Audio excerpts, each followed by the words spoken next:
Hi everybody, it's Wendy from Ask the Landlady, and I'm here with all the tips and tricks to help you make a profit in real estate rentals.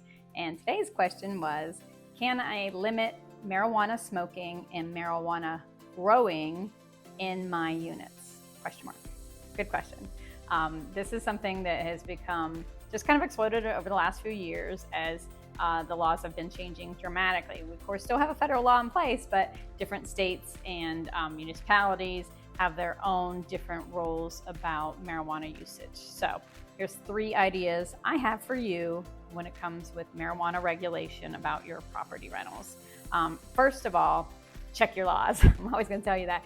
Go check your state laws and your local laws and know what is allowed in your area for marijuana usage. Do some research, talk to some government agencies, hit up your landlord, local landlord associations, and other landlords will be a wealth of knowledge on this, and find out exactly what's allowed in your area, okay?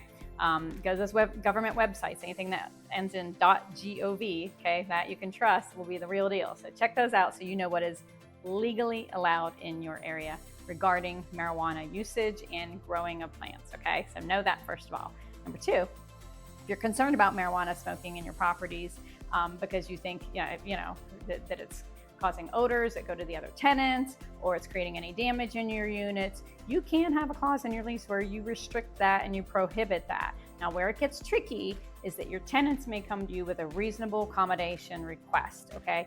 Again, have that prohibitive clause in your lease, but also have a reasonable accommodation policy. That way, if they come and say, well, I'm allowed to for medical usage, you say, that's fine.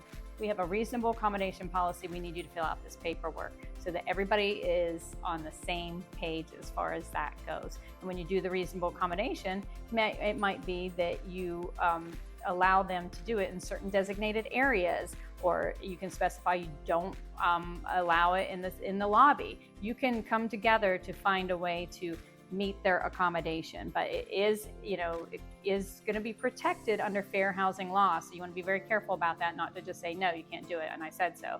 Because if they have a disability or some sort of medical issue while they're using that marijuana, and they come to you with the proper documentation and ask for the reasonable accommodation, you need to make that, and you need to work together to do that, okay? And so if you are in any question about that, ask your attorney. Please do that. But make sure that you have a reasonable accommodation policy. If you don't have one, go to my website. You can buy a form from me that will help you have that in your lease.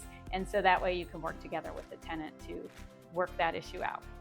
Okay, the third thing I wanted to talk about was growing of marijuana plants, okay? Because there are some states like Colorado that allow you to grow a certain number of marijuana plants in your home for your personal usage. But federal law does still supersede things when it comes to that.